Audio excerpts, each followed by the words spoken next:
সর্বদ সাংবাদিক ভাই বোনেরা, আজকে ঢাকা 17 নির্বাচনী এলাকার 4 জন প্রার্থী আমাদের চেয়ারম্যানের সাথে 2 জন দেখা করতে এসেছেন সশরীরে, আর 2 জন ঢাকায় নাই, তারা টেলিফোনে কথা বলেছেন। তাদের অভিব্যক্তি তারাই ঘোষণা করবেন।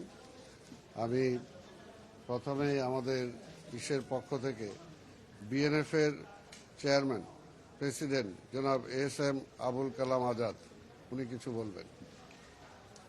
প্রিয় সাংবাদিক বন্ধুগণ, আপনারা জানেন আমি এই আসনের সাবেক সংসদ সদস্য। 2014 থেকে 2018 পর্যন্ত এই এলাকায় কাজ করেছি।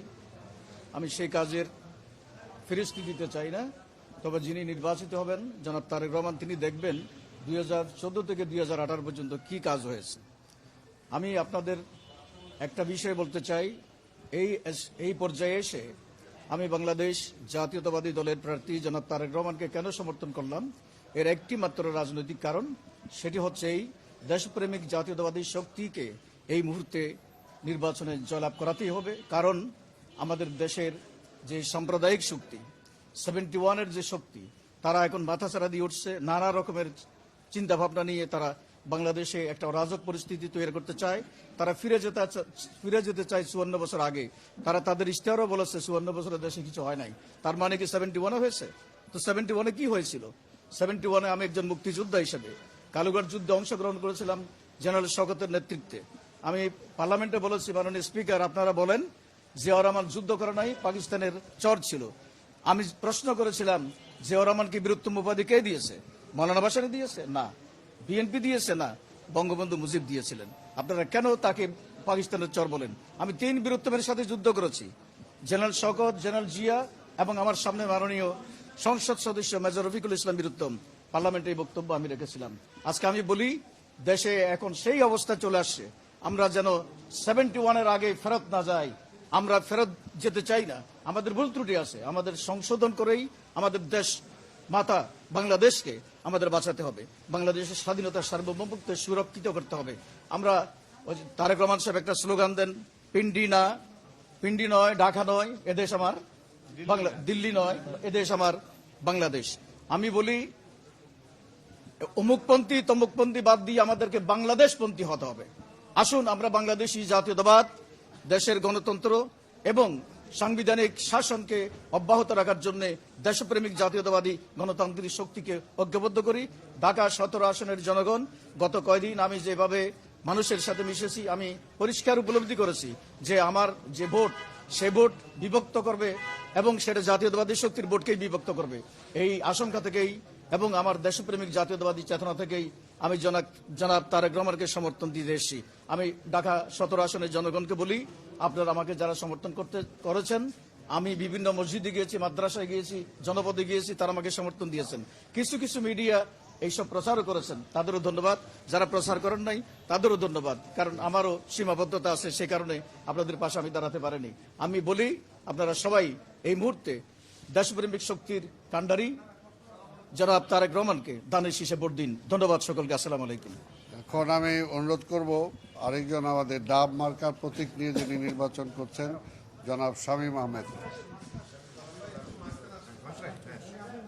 দেখি, ঠিক আছে।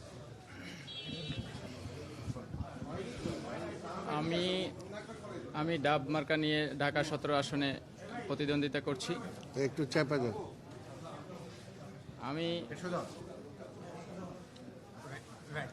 আমি আজকে একটি স্লোগানকে সমর্থন করতে আসছি।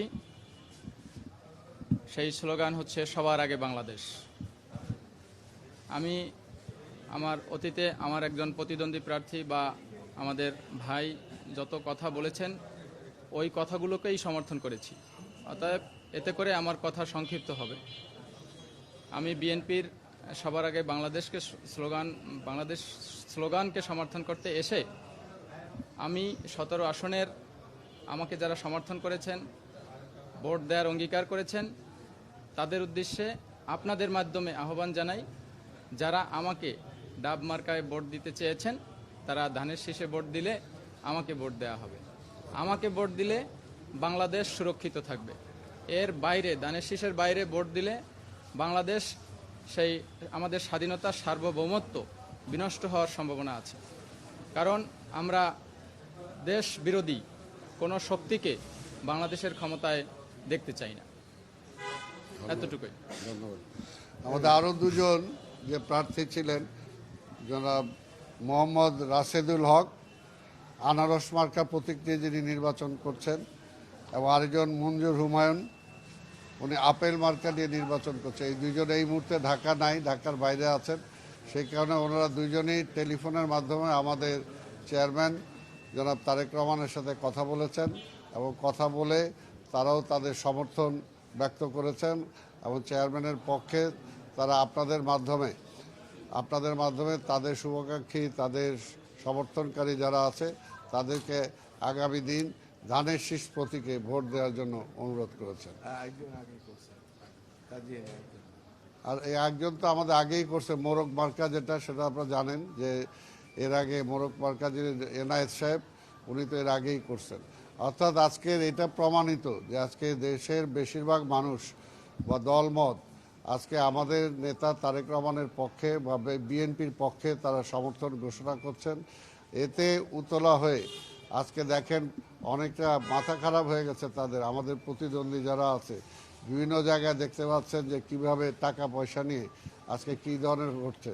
দুই একটা তো মিডিয়া আসছে, বাকিগুলোতে মিডিয়া আসে নাই। আমরা এর আগেও বলছি যে আমাদের এখানে বস্তিগুলোতে কিভাবে তারা টাকার মাধ্যমে ভোট কেনার জন্য চেষ্টা করেছে। অর্থাৎ তাদের জনসমর্থন না থাকার কারণে তারা এখন অবৈধ পন্থা অবলম্বন করছে। কাজে নির্বাচন কমিশন এবং পুলিশকে বলবো এই সমস্ত বিষয়ে খেয়াল রাখতে, এবং নির্বাচন কমিশনকে বিশেষ করে বলবো যে কোনো অবস্থাতেই যাতে ভোট যেটা হবে সেটা যাতে, আমরা চাই সুষ্ঠু একটা ভোট হবে, নিরপেক্ষ ভোট যাতে মানুষ দিতে পারে, সেটার জন্য যা যা দরকার নির্বাচন কমিশন সেই ব্যবস্থা গ্রহণ করবে। কোনোভাবেই যাতে কোথাও কোনো অবৈধ কোনো কাজ না ঘটে এবং তারা একটা বিশৃঙ্খলা যাতে সৃষ্টি করতে না পারে, সেটার জন্য আমরা জনগণকে আহ্বান জানাবো এবং নির্বাচন কমিশনকে আহ্বান জানাবো, এবং আমাদের শৃঙ্খলা বাহিনী যারা আছেন তাদেরকেও আহ্বান জানাবো। ধন্যবাদ।